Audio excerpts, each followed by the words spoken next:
어떤 신랑이 하도 요란스럽게 코를 골아서 그래서 안 되겠다 싶어서 아예 녹음을 했대요. 숨이 넘어가나 싶어 한참 있다가 그 술 먹고 그게 비틀거리는 모습 사진 찍어 놓으면 그 가관입니다. 머리는 다 틀어지죠. 눈은 돌아갔지요. 입은 약간 삐뚤어지죠. 어깨는 찌그러지죠. 자기의 부끄러운 모습이 다 드러난 거야. 벌거벗은 채로 드러난 거야. 우리가 무엇을 위해서 이 땅에 살아야 되는가? 구원받기 위해서만 산다고 하면 구원받은 다음에 바로 죽으면 돼요. 근데 하나님이 우리를 살려주셨어요.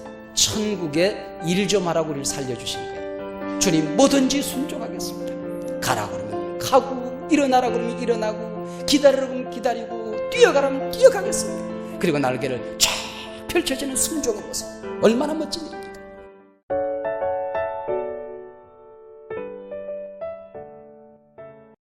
한번 따라하시기 바랍니다. 나를 보내주소서, 나를 보내주소서. 새천년 2000년도가 밝아왔는데 이 2000년도 속에 우리가 초청을 받았습니다. 참 감사하죠. 작년 한 해 동안 우리와 함께 더불어 살았지만 우리와 함께 새천년의 부름을 받지 못하고 초청받지 못하고 하나님 앞에 서신 분들이 참 많이 있습니다.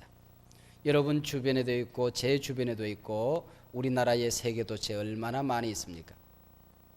또 더욱더 감사한 것은 구원의 자리로 우리를 초청해 주신 것입니다. 한 걸음 더 나아가 하나님의 거룩한 사역으로 우리를 불러주신 것입니다. 대한민국 사람, 이 땅에 뭔가 할 일이 있어야 됩니다. 직장에서 할 일이 있든지 가정에서 할 일이 있든지 공부를 하든지 할 일이 있어야지, 할 일 없이 왔다 갔다 할 수 있는 사람은 어린아이라든지 또 환자들밖에 없어요. 천국에서도 마찬가지입니다. 천국 백성이 되었으면 천국에 사역이 있어야 됩니다.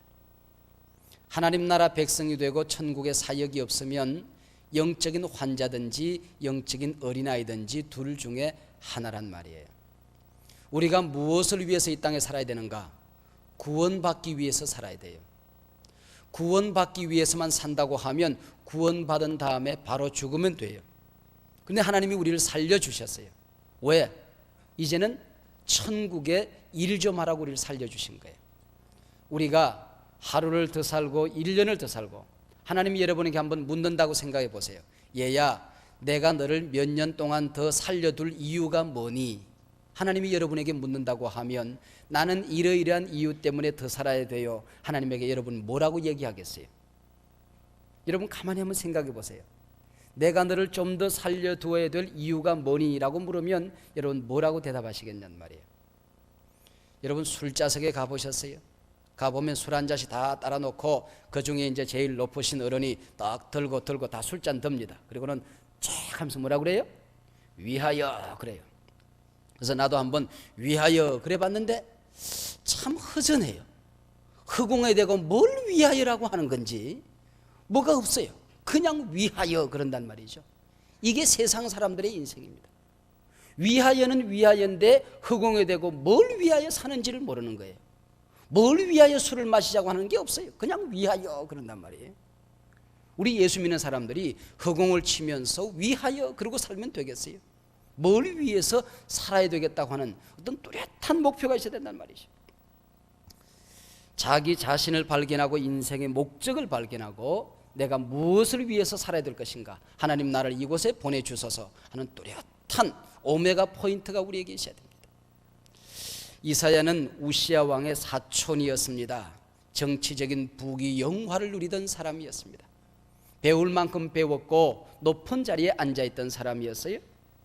일찍이 하나님의 선지자로 부름을 받은 사람이었는데 배가 부르고 자리가 편안해졌습니다. 그런 사리에 소명이니 사명이니 하늘나라니 할 생각을 할 겨를이 없었단 말이죠. 그러던 어느 날 이사야의 배경이 되었던 우시야 임금이 죽게 되었어요. 여러분 따라하시기 바랍니다. 세상이 무너질 때 하나님이 오신다. 세상이 무너질 때 하나님이 오신다. 우시야가 죽어야 이사야가 살아나는 거예요. 우시야가 죽으면 큰 일이 나는 줄 알았는데 우시야가 죽는 그 자리에서 이사야는 이사야가 되었어요. 모세가 죽는 자리에서 여호수아가 나온 거예요. 산에 가면 큰 나무들이 무너지면 큰일 날 줄 알지만은 큰 나무가 서 있는 사이에 밑에 작은 나무들이 다 숨을 쉬지 못하고 죽어요.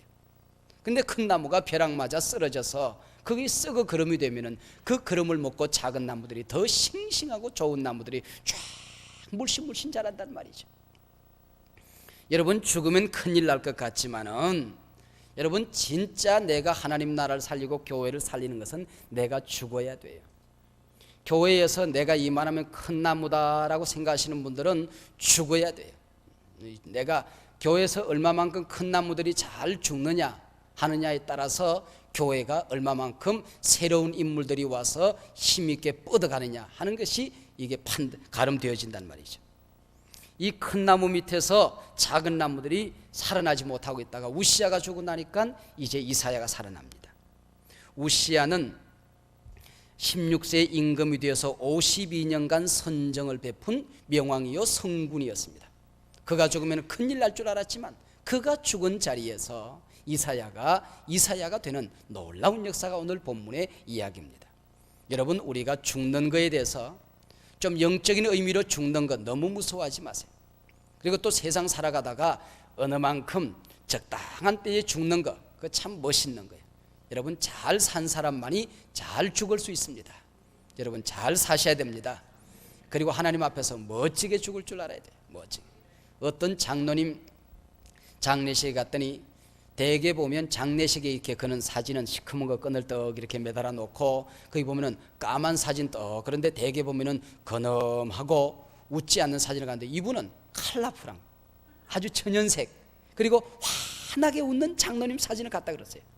근데 그 사진을 보는 순간 이상하다는 생각이 안 들고 장로님이 웃으면서 지금 천국 가셨구나 그 생각이 나요.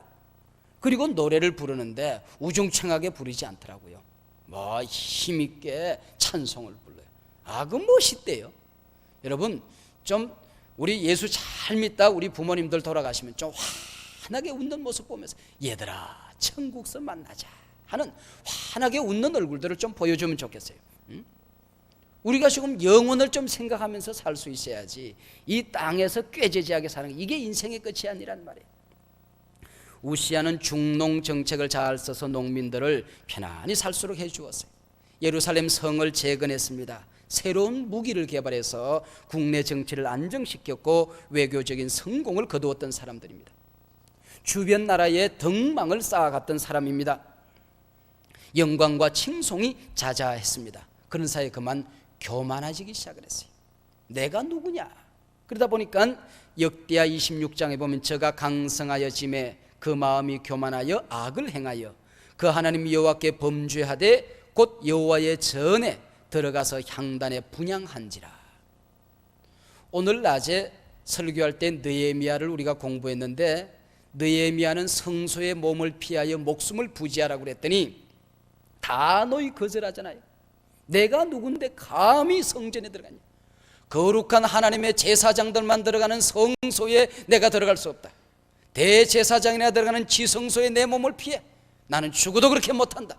단호했잖아요. 그런데 이 우시야는 그만 교만의 병이 들어가지고, 여러분, 교만 가운데 최고의 교만, 몹쓸 교만이 종교적인 교만이라고 하는 겁니다. 영적인 세계에 대한 경외감을 잃어버리는 거예요. 여러분, 10년, 20년, 30년 오래 예수를 믿다 보면 영적인 경외감을 잃어버려요. 이건 무섭게 병든 겁니다. 이 영적으로 감각이 없어진 겁니다. 이 영적인 감각이 없는 우시야에게 감각 없는 병을 저주를 내는 겁니다. 그게 바로 우리 한센시병, 성경의 문둥병이라고 얘기를 했어요. 문둥병이 걸려가지고 죽었다, 그렇게 얘기합니다. 이 우시야가 죽고 나니까 아레시아들이 다 일어난 거예요. 그 아레시아가 뭐예요? 아수르. 우시야가 죽고 나니까 아레시아가 아수르가 일어나가지고는 이게 춤을 꿀꺽꿀꺽 삼킨단 말이에요. 그것뿐이겠습니까? 바벨론, 이집트가 군침을 삼깁니다. 정치적인 위기, 경제적인 파탄, 사회적인 불안이었습니다. 이때에 백성들이 절망하지요. 이사야는 그 권좌에서 물러나게 되었지요. 그래서 이사야가 낙심한 얼굴을 가고 어디를 찾아가는 거니? 성전을 찾아갑니다. 여러분, 어려움이 있을 때에, 낭망되는 일이 있을 때에, 앞이 보이지 않을 때에 성전을 찾아오시기를 바랍니다. 여기서부터 만 가지 오만 가지 문제가 해결될 줄로 믿습니다.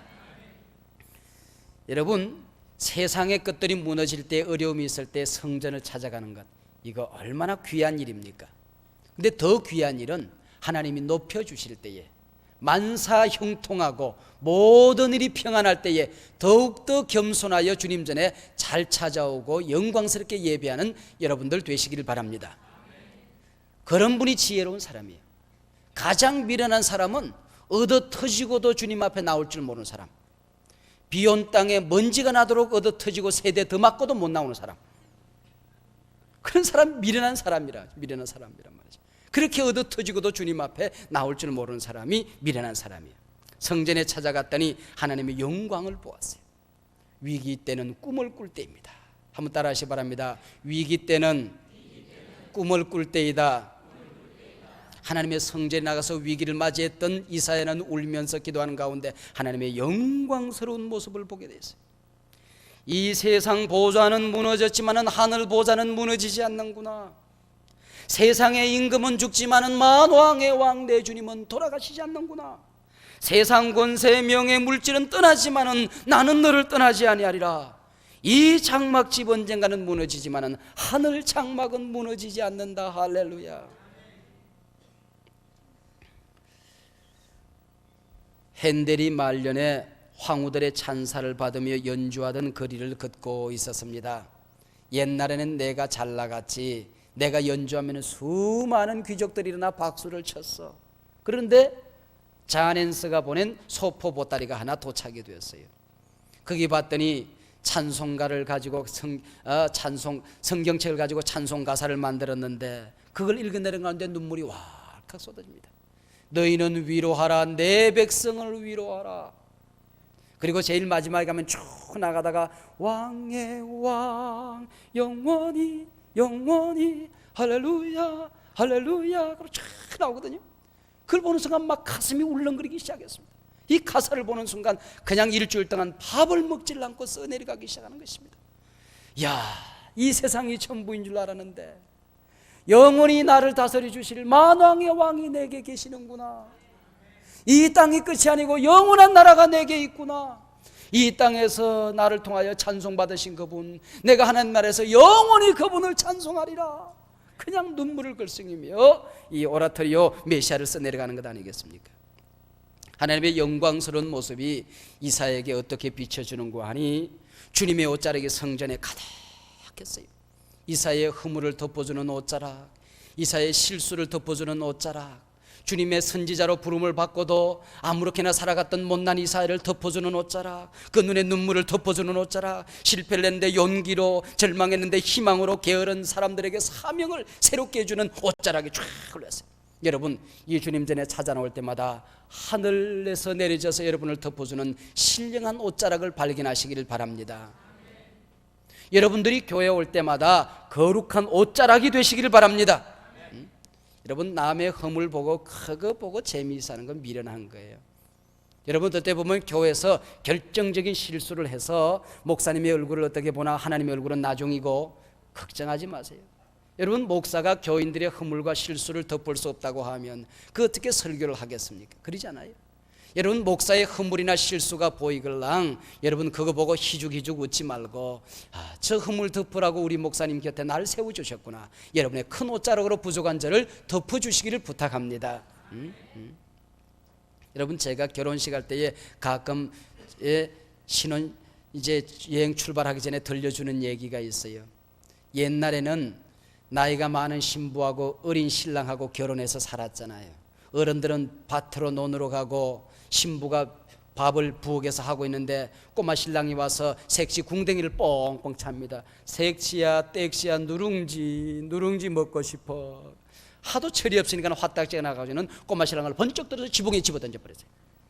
왱왱 울고 앉았네. 왱 무서워 그러는데. 근데 대문을 삐그덕 열고 시어른들이 들어온단 말이죠. 이거는 틀림없이 이제 소박이에요. 그때 꼬마 신랑이 아차 싶었던지 눈물을 쓱 따고 아무 일도 없었다는 듯이 밑으로 내다보고 색시를 부릅니다. 색시야, 호박 큰 것 딸까 작은 것 딸까?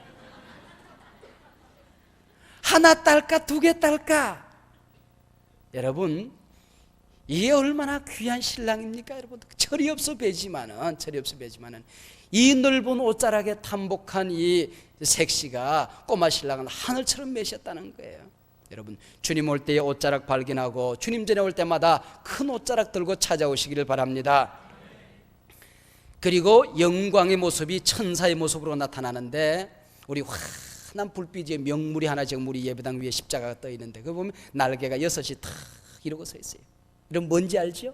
네, 그 천사의 날개. 오늘 본문이 바로 이사야 6장 오늘 본문이 2절이 바로 그 주제입니다. 천사가, 이 성전을 지키는 천사가 이게 날개가 6이었어요. 우리 십자가의 날개로 이 교회를 6날개가 쫙 지키고 있는데, 거기 보니까 천사가 2날개를 가지고는 천사가 자기 얼굴을 가렸어요. 그리고 2날개를 가지고는 자기 발을 가렸어요. 그리고 2날개는 푸득푸득하면서 하나님 언제든지 명령만 내리십시오, 무엇이든지 제가 순종하겠습니다. 그리고 아주 힘차게 날개를 뻗고 있거든. 그걸 보는 순간 이사야가 너무너무 부끄러운 겁니다. 자기는 우시아 임금 때문에 얼굴을 아무데나 내밀고 다녔어요. 그리고 자기가 잘난 줄 알았어요. 자기가 똑똑해서 이런 대접을 받고 사는 줄 알았어요. 그런데 하나님 앞에 서는 천수는 자기 얼굴을 가리고 있단 말이죠. 얼굴을 가리고 있어요. 그거 보는 순간 너무너무 부끄러운 거예요. 야, 이 눈 가지고는 볼 거는 안 보고 보지 말아야 될 것은 보고 돌아다녔구나. 이 코를 가지고는 주님의 거룩한 향기는 맡지 못하고 이 사람의 냄새 맡고 저 사람의 냄새 맡고 비웃음에 다녔구나. 이 소리 가지고 기쁜 소리 듣고 복된 소리 들어야 되는데 세상에 잡된 소리는 듣고 다녔구나. 그러니 이 입을 가지고 격려하고 위로하고 복음을 전하라고 할 때는 입을 다물고 있다가 입을 꼭 다른 사람의 허물을 보고 입을 닫아야 되는데 그때마다 입을 벌리고 다녔구나. 그래서 자기 얼굴을 가리고 있는 천사를 보면서 너무너무 부끄러워서 이사야가 어떻게 했겠어요? 야, 천사들이 하나님 앞에 자기 얼굴을 가리고 있는데 내 얼굴 내밀 게 못 되는구나. 아이고 부끄러워라. 아이고 부끄러워. 그래서 자기 얼굴을 가리게 된다는 말이죠. 여러분, 주님 올 때, 주님 전에 올 때마다 얼굴을 가리고 오시기를 바랍니다. 얼마만큼 자기 얼굴을 가릴 수 있느냐, 이게 하나님 앞에의 축복의 바로메타예요. 그리고 자기 발을 가리고 다녔어요. 이걸 가지고 세상에서 갈 곳은 안 가고 가지 말아야 될 곳은 가고 그러고 살았는데, 이걸 가지고 내가 성전 뜰을 밟다니 부끄러워서 그걸 가리는 거예요. 그리고 날개를 쫙 펼치고는 주님 뭐든지 순종하겠습니다. 가라 그러면 가고, 일어나라 그러면 일어나고, 기다리라 그러면 기다리고, 뛰어가라면 뛰어가겠습니다. 그리고 날개를 쫙 펼쳐지는 순종의 모습, 얼마나 멋진 일입니까? 오늘 우리 목자들이 헌신하는 밤인데 이 목자들이 교회를 섬기는 자세가 여기에 천사의 모습에 나타나는 거예요. 그리고 찬송을 하는데 서로 창화했다 그랬어요. 창화했다는 조화 있게 하모니를 이루어서 거룩하다 거룩하다 거룩하다 만군의 여호와여 그 영광이 온 땅에 충만하도다 그랬습니다. 여러분, 혼자 소리가 너무 커도 안 되고요, 다른 사람 열심히 노래하는데 혼자 소리를 작게 해도 안 되는 거예요. 다른 사람은 다 박자를 맞추는데 혼자 빨리 해도 안 되는 거예요. 지휘자의 큰닥에 맞춰서 잘 속도에 맞추고, 피아노시모 작게 하다가 포르테 하면 크게 하고, 이게 창화하는 거예요. 그럼 목사님이 그냥 포르테 하고는 신나게 하는데 자기 혼자 기쁘다 구주셨네, 입 작은 개구리처럼 그러고 있으면 되겠어요? 조용히 하라고 착 하는데 자기 혼자 그냥 신이 나가지고는 부엉이 일어난다 통으로 서로 소리. 그게 창화하는 게 아니에요. 창화하는 게 아니에요. 못나지만은 이런 지휘자가 있잖아요. 목장에도 여러분 지휘자가 있어서 여러분을 지휘자로 세운 거잖아요. 네, 창화하고. 자, 그리고는 문지방터가 흔들리기 시작했어요. 지금까지 그가 가지고 있던 온갖 가치관들, 그가 믿고 있던 의지하던 세상의 문지방터가 다 흔들리기 시작하는 것입니다. 몽땅 다 흔들리기 시작하는 거예요. 지금까지 귀하게 여기던 것, 지금까지 소중하게 여기던 것 다 시시한 줄 알고 말이죠. 여러분 밖에 나가서 지금 우리 젊은이들이 나가서 뭐 춤추는 데 가가지고는 삐삐삐삐삐삐삐삐 그게 귀한 줄 알지만 그거 가보니까 아무것도 아니고 목에 디스크나 생기더란 말이죠. 여기 와서 찬송하니까 얼마나 좋아요. 그들이 귀하게 여기는 게 우리한테는 아무것도 아니고 그들이 시시하게 보이는 게는 우리한테는 너무너무 귀하잖아요. 여러분 입맛이 다릅니다. 가치관이 다릅니다. 재미가 다릅니다. 재미가 달라요. 가정에서도 마찬가지예요. 이웃집에 아줌마는 이쁘게 보이고 우리 집에 아줌마는 못생겨 보이고 이웃집에 아저씨는 멋있게 보이고 우리 집 아저씨는 못나 보이고 여러분 그런 눈 빼불어.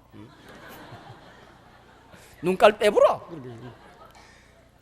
이제 그런 눈들이 은혜를 받고 나면 집에 가서 부인을 볼 때 눈에 눈물이 나고 우리 저녁에 살아서 펄펄 시퍼렇게 살아서 저녁에 여보 배고파 그러고 문 열고 들어오는 그 남편이 귀하게 보이고 그런단 말이에요. 할렐루야. 이게 가치관이 달라요. 가치관 다 세상에 지금까지 살았던 모든 가치관이 다 무너졌어요. 그리고 나니까 자기가 지금까지 살았던 자기 입술과 자기 발과 자기 몸이 영혼이 너무 부끄러워서 화로다 나여 망하게 되었도다. 나는 입술이 부정한 사람이요 입술이 부정한 백성 중에 거하면서 만군의 여호와이신 왕을 배웠습니다. 이 입술을 가지고 어떻게 하나님을 찬양한담? 부끄러워서 지금 울고 있는 겁니다. 하나님의 영광 앞에 서게 되면 자신의 모습을 발견하게 되는 겁니다. 내가 누군지 왜 모르느냐? 예수가 내 눈에 안 보여서 그래요. 하나님이 내 눈에 안 보여서 그렇단 말이에요. 하나님의 영광을 보고 나면 나 자신이 얼마나 부끄러운 존재인가를 깨닫게 되는 겁니다. 어떤 신랑이 하도 요란스럽게 코를 골아서 당신 왜 그렇게 코를 고냐고 그랬더니 내가 코 고냐고 그러더랍니다. 그래서 안 되겠다 싶어서 아예 녹음을 했대요. 그래서 녹음을 그 다음날 아침에 틀어줬더니 코 고는데 이거는 뭐 완전히 기차 6기통 가는 소리를 하거든요.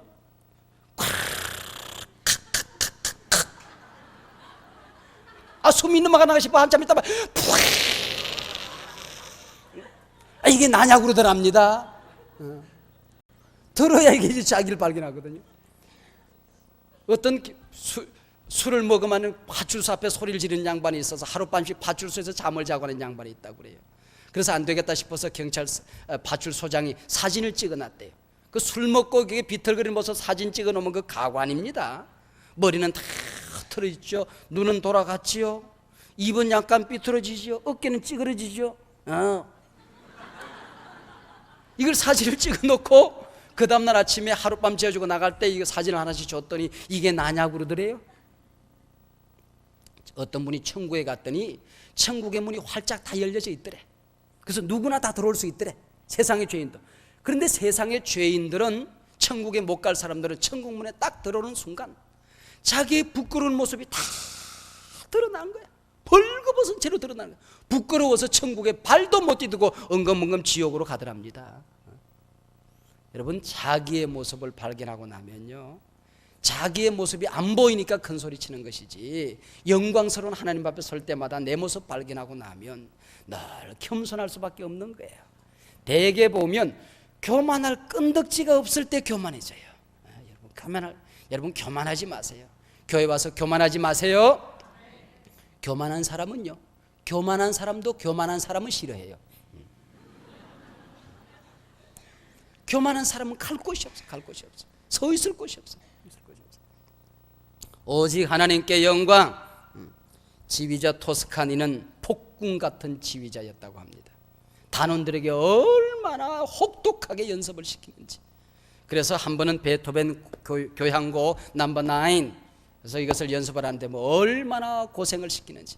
그리고 마지막 연주를 쫙 하는데 청중들이 일어나서 우레와 같은 박수를 쫙 열광하는 겁니다.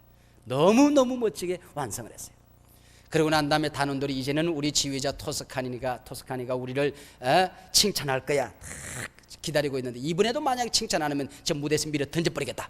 그리고 단원들이 기다리고 있는데 탁 나타나더니 내가 누굽니까? 여러분은 누굽니까? 나는 아무것도 아닙니다. 여러분도 아무것도 아니죠. Only Beethoven's everything. 베토벤만이 모든 것이요 베토벤만이 영광받아야 될 뿐이며 그분의 노래를 손상 입히지 않고 우리가 최선을 다해서 보여주기를 우리가 원했던 것 외에 뭐가 있습니까? 할렐루야. 그러더라는 겁니다, 여러분.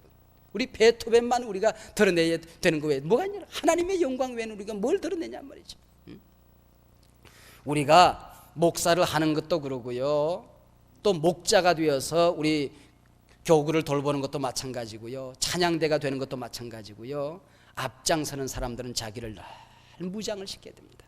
특별히 우리 찬양대에서 찬양을 하시는 분들이 있잖아요. 앞에 서는 사람들, 리더하는 사람들, 또 구역 식구들, 우리 목원들을 잘 리드해야 될 목자들은 자신을 무장하지 않으면 사탄이 언제나 소대장 쏘거든요. 여러분, 목자 한 사람만 쓰러뜨리면 그 목장 하나 무너뜨리는 게 일도 없거든요. 여러분, 목사 하나 쓰러뜨리면 교회 하나 분열시키는 것은 문제도 아니거든요. 우리는 늘 그냥 앞에, 다른 사람 앞에 노출되어진단 말이에요. 의의 흉배를 드는데 계급이 높을수록 앞장서는 소대장, 중대장, 대대장일수록 의의 흉배가 컸다는 거예요. 하나님 앞에서 일하는 사람들은 언제나 자기 자신이 정결한 의로운 흉배를 손에 들고 다녀야 됩니다. 그렇게 자기 부끄러운 모습을 고백할 때에 제단의 숯불이 입술을 찢었어요. 숯불이라고 번역되었습니다만 숯불이 아니고 자갈입니다. 자갈을 이렇게 해놓고 밑에서 불을 떼면 자갈이 밝게 달잖아요. 그 위에 양을 잡아서 덥석 얹으면 양이 바짝 타죠. 그러면 양에 피가 묻어있는 그 자갈 말이에요. 대속의 자갈을 얘기하는 것입니다. 그게 숯불입니다. 그 이사의 입술을 지지게 정결하게 해주시는 것입니다. 그때 너무너무 감사하고 고마워서 이사야가 또 울게 되는 거죠.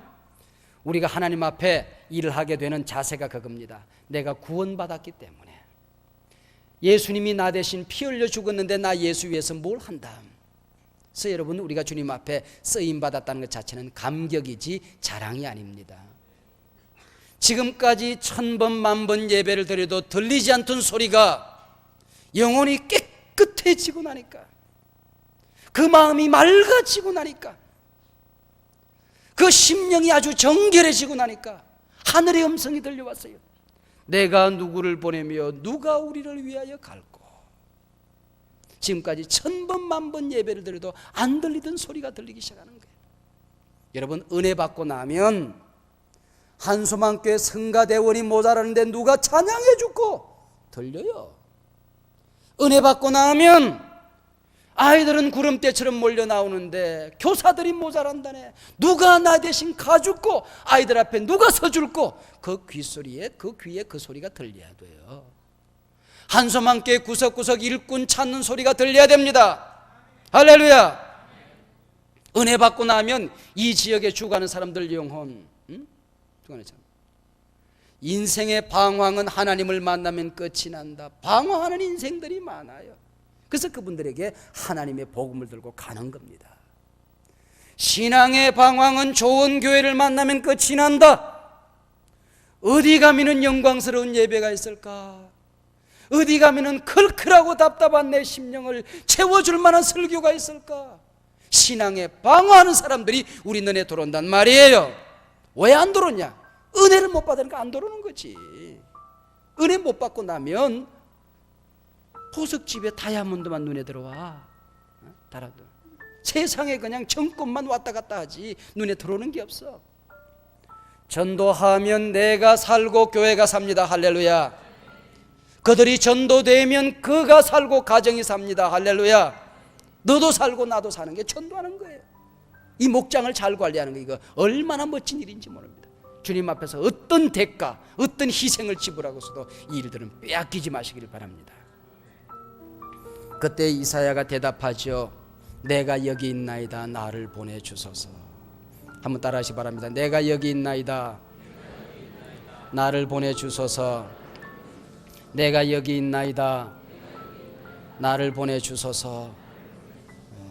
여러분, 하나님이 나를 보내준다는 게 얼마나 고마운 일입니까? 얼마나 감사한 일이에요. 1000번 만번 쓸어버려 마땅하고 주님 앞에 거절당하 마땅한 내 인생이지만 주님이 나를 써주시겠다니 얼마나 귀한 일이에요. 얼마나 감사한 일이에요.